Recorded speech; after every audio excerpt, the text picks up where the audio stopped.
I'm sorry, Ben Platt. I wasn't familiar with your game. You might know Ben Platt from that one time he played a 17-year-old on stage, or that one time he played a 17-year-old in a movie. Maybe you've seen him along great celebrities like Jacob Wysocki in Pitch Perfect. Or maybe you simply just know him as the dude that's on my t-shirt right now. Well, very recently, Ben Platt not only posted on his story in support of Palestinian emancipation, but also about the unlawful detainment of Muhammad Khalil, who is a Palestinian student at Columbia University who was very recently unlawfully arrested for his participation in pro-Palestinian protests. Supporting human rights should not be a controversial topic, but what makes this so awesome is that Ben Platt's father and brother just finished going on a tirade trying to blame the failure of the newest Snow White movie on Rachel Zegler for her pro-Palestinian activism, as well as saying some things about Muhammad Khalil. I don't want to have to participate in the false premise that we've got to talk about whatever the news cycle suggests we talk about,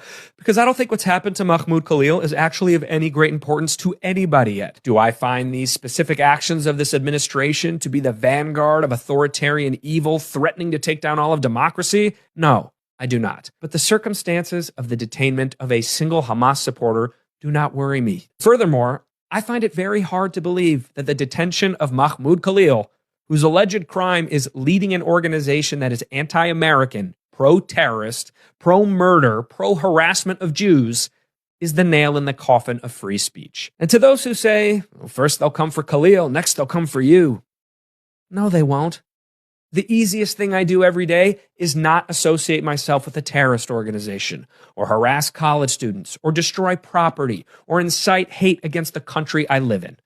Remember, it's not like this guy was arrested for being anti-Trump or something. He's not a political enemy of the acting government. He's openly aligned with a jihadist terror organization, which makes him an actual enemy of everybody. So I just wanted to take this video to talk about the situation and say why I believe Ben Platt is so unbelievably brave for doing this. But first, what's up? My name is Connor McDowell, and you know what? Not this video. Not gonna do the whole shtick this time. But if you enjoy the video, please like and subscribe. If you guys want to see my opinions on movies, you can follow me on Letterboxd. And for this week's movie recommendation, I want to give you guys something that's currently still in the movie theaters, The Ballad of Wallace Island. It's the story of a lottery winner who hires his favorite musician of all time to come visit him on the island and play a private set for him. But unbeknownst to the musical artist, his ex-partner, who is now remarried, is also invited to the island to perform with him. It's really funny and it's extremely heartfelt, and I'm not ashamed to say I cried so much during this movie. So if you haven't seen it, I highly recommend everybody watch The Ballad of Wallace Island. Also, if you still have it, even though it's a vile hellscape, you can follow me on Twitter. Now, I'm sure most people watching this video know that Ben Platt is a Nepo baby. His father being Mark Platt, the producer of such films as The Little Mermaid, Cruella, Aladdin, Mary Poppins Returns, Snow White, Dear Evan Hansen, and the new How to Train Your Dragon live-action remake. So if you're wondering who's to blame for a lot of these awful live-action remakes, Mark Platt's your guy. And you might know Ben Platt's brother Jonah Platt from nothing, I think. I don't know. I think he was on Broadway at one point. I don't remember. Anyway, this whole situation between Mark Platt, Jonah Platt, and Rachel Zegler really started in October of 2024 when Rachel Zegler tweeted, "I love you all so much. Thank you for the love and for 120 million views on our trailer in just 24 hours. What a whirlwind." And she's referring to the live-action Snow White trailer. "I'm in the thick of rehearsals for Romeo and Juliet, so I'm gonna get out of here. Bye for now." Nothing too crazy about this tweet, just thanking the fans. But then Rachel Zegler replied to this tweet and said, "And always remember, free Palestine." Rachel Zegler, you're a queen. I love you for this. No one will ever make me hate you, Rachel Zegler. You're cool. And what's actually really cool about this is her reply where she said free Palestine has 130,000 more likes than her tweet thanking her fans for watching the Snow White trailer. Now, the reason this tweet fired up so much controversy is because Rachel Zegler's co-star, Gal Gadot, was a member of the Israeli occupying force and is very open about her support for Israel, who is currently committing a genocide of the Palestinian people. Now, last month, after the release of Snow White, Disney and Mark Platt decided to try to pin the failure of Snow White on this tweet that Rachel Zegler made saying free Palestine. And not because it's just, I don't know, a really bad movie that's really scary to look at sometimes. And Variety magazine went full throttle with this attack, publishing multiple articles like this. After Rachel Zegler hit the stage at Disney's D23 fan event to introduce the first official trailer of Snow White, she thanked supporters effusively in an X post. 1 minute later, she added an afterthought in the same thread. And always remember, Free Palestine. Many inside the studio expressed shock that the Snow White star would commingle the promotion of its $270 million tentpole with any kind of political statement. A Disney executive raised the studio's concerns with Rachel's team, while the film's producer Mark Platt flew to New York to speak directly with her, but Zegler stood her ground and the post remained. I don't think I can explain how fucking sick this move is. The main producer of a multi-$100 million Disney film flew to New York, which in a psychotic move, that's crazy, this could have been done in an email, to chastise this young actress for her vocal support of opposing genocide. And she said, nah, fuck you, I'm keeping the post up, which is so fucking sick. That's awesome. That's so cool. I don't know if you guys know this, but activism is fucking sick. But what's really interesting is that they're talking about how Rachel Zegler messed up the promotion of Snow White by posting something that's political, but her co-star, Gal Gadot, can post all she wants about how much she supports Israel and loves Israel, and they have absolutely no problem with that at all. And that's because the main producer of the film, Mark Platt, is a very big supporter of Israel. It's that simple. It's not about political statements, because actors make political statements all the time. It's about what those specific political statements were and what they mean to you personally. That's just really odd to me. After all of this went viral and Rachel Zegler was receiving both hate and support, Mark Platt's son, Jonah Platt, decided to say this. Nepo baby and failed actor Jonah Platt responds to reports that his dad, Mark Platt, traveled to New York to convince Rachel Zegler to delete her tweet supporting Palestine. Somebody had commented on an Instagram post that he made saying, "Your dad flew to New York City to reprimand a young actress? Any words on this? Cause that's creepy as hell and uncalled for. People have the right to free speech. No, shame on your father." And then Jonah Platt replied to that saying, "You really want to do this? Yeah. My dad, the producer of enormous piece of Disney IP with hundreds of millions of dollars on the line, had to leave his family to fly across the country to reprimand his 20-year-old employee for dragging her personal politics in the middle of promoting the movie, for which she signed a multi-million-dollar contract to get paid and do publicity for." First of all, I think there are more important things than Disney's promotion of a $250 million film that was going to flop anyway because of the backlash it received, none of which is Rachel Zegler's fault, by the way. People are just racist and stupid. And one of those things that's more important, I think, would be, I don't know, the emancipation of people that are currently being genocided. This is not a personal politics thing. Because if it was, everybody would also be equally as mad as Jonah Platt, Mark Platt, and Gal Gadot for bringing their personal politics into the marketing of this film. Also, had to leave his family? Dude, you're a full-ass grown adult. So is your brother. So is your other brother. What do you mean leave his family to fly to New York? Like, what kind of privilege do you have to be living in to think that this is a valid argument? Oh man, my dad had to leave me, a 35-year-old man, to go do his job. Which, first of all, not really his job in the first place. Like I said before, could have been done in an email. This is called adult responsibility and accountability, and her actions clearly hurt the film's box office. No, it didn't. No, it didn't. The movie just sucks, and nobody wanted to see it. You cannot squarely put this on the actions of one actress in your film. Maybe your father should take accountability for the fact that he made a garbage movie. Talking about adult responsibility and accountability over here, dude. Like, shut the fuck up. What are you talking about? Free speech does not mean you're allowed to say whatever you want in your private employment without repercussions. Tens of thousands of people worked on that film, and she hijacked the conversation for her own immature desires at the risk of all the colleagues and crew and blue-collar workers who depended on that movie to be successful. Narcissism is not something to be coddled or encouraged. What do you mean depended on the success of that movie? Everybody that worked on this movie already got paid. The people that want the movie to succeed at the box office are the people that supplied the movie, the financiers. Don't talk about the blue-collar workers that are depending on this film to succeed. They've already been fucking paid, and honestly, probably not enough money considering this is a $270 million film. So this statement, rightfully so, got clowned on by almost the entire internet. People like Pedro Pascal, one of the highest paid actors in Hollywood right now, came out in support of Rachel Zegler after all of this. But that didn't stop another actress from coming out in support of Jonah Platt's statements and against Rachel Zegler. And this one was really shocking to me. Ariana DeBose, who is Rachel Zegler's Oscar-winning co-star in her debut film, West Side Story. Ariana DeBose coming out against Rachel Zegler by directly quoting Mark Platt's less successful son is so messy.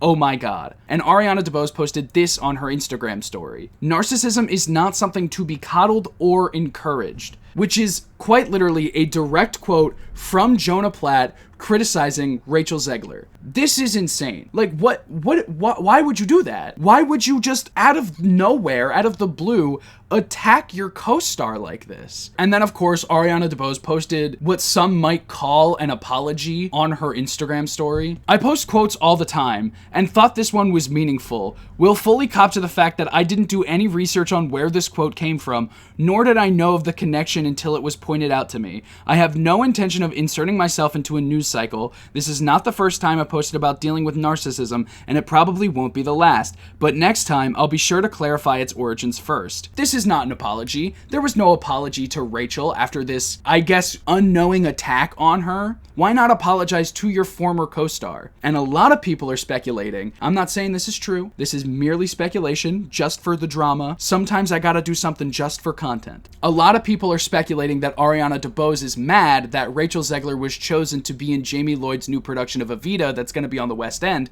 over her, or at least because she couldn't do it because of scheduling conflicts. But again, that's just hearsay. Take that with a grain of salt. Anyway, all of that takes us to what happened very recently with Ben Platt posting on his Instagram story. I first found out about this situation from this tweet that went viral on Twitter. You gonna fly to your son's home and give him a speech, Mark Platt? And this is in response to what Ben Platt posted on his story. As a queer Jew whose personal connection to Judaism is cultural, emotional, and interpersonal, and is not defined for me by the state of Israel, I have felt long alienated from this conversation and from a lot of people in my earliest community who feel differently, sometimes to a dogmatic extent. And then he posts screenshots from a speech that Hannah Einbinder made, saying, "My queerness is a tradition of social justice, as is my Judaism. To me, these are all traditions of humanity, of care for human life, all human life equally." I just want to thank Hannah Einbinder for speaking directly and with heart in a way that made me feel seen and hopeful. And the Instagram story right after this was Hannah Einbinder's speech. He also posted more quotes that say, "Mahmoud Khalil standing alongside both Palestinians and many Jewish students calling for the Israeli army to stop dropping bombs on his homeland does not make me feel unsafe," she added. "Elon Musk and Steve Bannon heiling Hitler does.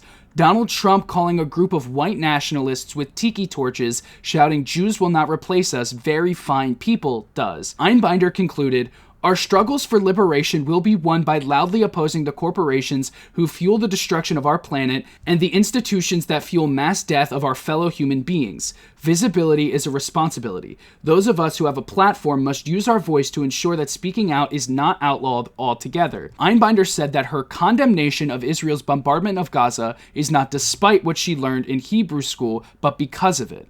"I love being Jewish, and I'm so proud of my tradition. I was taught that central to being a Jew is asking questions, being inquisitive, arguing, wrestling with opposing points of view, questioning my own beliefs in order to keep learning and growing into a better human being, a better citizen of the world," she noted. "I see it as antithetical to our deepest Jewish traditions to fall in line and not question the actions of a state enacting atrocities in our name. Israel's actions are not in the name of Jewish safety, and it is the very conflation of Israel's actions with Jewish people that continues to endanger Jews." This is exactly how I feel about Palestinian emancipation and the current bastardization of anti-Semitism in order to justify genocide. I am somebody who's fought against prejudice for as long as I can remember. I have been outspoken against anti-Semitism, as well as I have been a vocal support for Palestinian emancipation, because I do not think that these things are diametrically opposed at all, and Hannah Einbinder's sentiments fully explain how I feel about this situation in total. And the fact that Ben Platt went against his entire family seeming to tell how he feels alienated by these points of views that are massacring tens of thousands of people, is unbelievably brave of him to do. So I just want to say thank you, Ben Platt, for doing this. This is insanely important, considering so much of what I've seen come from the Broadway community as a whole has been very in support of Israel, while not caring about the tens of thousands, maybe even hundreds of thousands of Palestinian people that have been killed since October 7th. For example, the Broadway community came together to sing Bring Him Home when Hamas took Israeli citizens hostage during October 7th. But a lot of them have not really said anything about the genocide that is happening to the Palestinian people, except for Mandy Patinkin. I love you, Mandy Patinkin. You're my goat. And what really hurts me seeing all of this hatred towards Palestinian people within the Broadway community is that these are two groups that I am a part of. I am an actor with aspirations of being on Broadway one day, and I am also partially Palestinian. So to see somebody finally saying what I consider to just be common sense and the right thing to do, and for that to be Ben Platt, is remarkable. So many people on Twitter have come out saying very similar things that I have in support of Ben Platt. And we all know how fanatical his dad and brother are about Israel. This takes guts. Potentially alienating your own family to make a moral stand.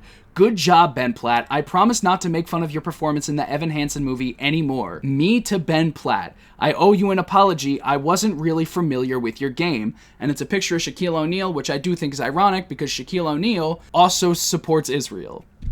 Honestly, really brave of Ben Platt to post this. Good for him. Dispatch, we have a Ben Platt W in progress. Ben Platt, you have earned the right of me shutting up about Evan Hansen, and I will give you the grace to talk about theater camp more. This is awesome because I believe that Ben Platt's best performance, other than Parade, which is what this t-shirt is for, is Theater Camp. I love the Theater Camp movie. I think it's incredible. If you haven't seen Theater Camp, go watch Theater Camp. This is my second movie recommendation of the video. You gotta watch Ballad of Wallace Island, and you gotta watch Theater Camp. Go do it right now. I also saw this tweet, which I find very interesting, and I actually did not know this. Ben Platt's husband, Noah Galvin, was one of the hundreds of Jewish creatives in Hollywood that signed a letter in support of Jonathan Glazer following the writer-director's speech at the Zone of Interest's win at the Oscars last year. But of course, not everybody is thrilled with Ben Platt right now. In fact, some people are fucking pissed off that he refuses to support the genocide of Palestinian people. There are two methods of being Jewish in the 21st century: religion and nationality. You can have one without the other, but if you have neither, you may be Jew by blood, which is sort of a problematic idea, but you're not really part of the peoplehood, and certainly don't have the right to comment on anything as a Jew, which is unbelievably anti-Semitic. You personally do not have the right to tell a Jewish person, whether you're Jewish or not, how much of a Jew they are. This is no different than Ben Shapiro calling Bernie Sanders a bad Jew or a fake Jew, which he has done on multiple occasions. This statement here is anti-Semitic, as it's also anti-Semitic to just assume that all Jewish people are supportive of the Israeli regime. It's just not true. And you're grouping all Jewish people into one box, which is anti-Semitic. But of course, Blake wasn't done because he also said, "What the fuck does this even mean? Cultural, emotional, interpersonal. No, your Judaism is vibes, not the act of being Jewish and alive by way of religion or nationality. Nothing that would make the Hollywood galas uncomfortable. Just vibes." Again, anti-Semitism. Just because somebody views their religion in a different way than you view your religion doesn't mean that they are any less that religion than you are. It's not brave to be a privileged American Jew and denounce Israel. It's the opposite. It is what is expected of you in LGBT circles, in liberal circles. Ben Platt is a millionaire who would undoubtedly take a bigger financial hit by supporting Israel than condemning it. Which is not true. His father, his brother, and I also believe his mother, aka his immediate family, are in support of Israel. This is brave. It's a brave thing to do to fight for human rights when everybody around you is saying that you're wrong. That is the definition of bravery. So thank you, Ben Platt. Thank you for doing this. My respect for you has shot up more than I ever thought it would. I officially forgive you for reopening the Palace Theater with a concert. Alright, well that's gonna be it for me today. If you enjoyed this video, don't forget to click like and subscribe. This week's Funny Boy of the Week goes to Skradoobler for sending me this meme and this picture of the dog. This just goes to show you, if you send me an old meme that I've seen a million times, but also a picture of a dog, your chances of being funny boy skyrocket. If you want to be funny boy of the week, all you have to do is follow me on Instagram and DM me a meme or a TikTok or anything that you think is funny. And if I think it's funny, then you could potentially be funny boy of the week. You can follow me on all of my other social media, including my Letterboxd and my Twitter. And if you want to become a bigger part of this community, you can join my Discord. The links for all of those are in the description down below. I'm Connor McDowell, and I'm gonna go cry to the new Broadway cast recording of Parade. Thank you guys so much for watching, and I'll see you next time.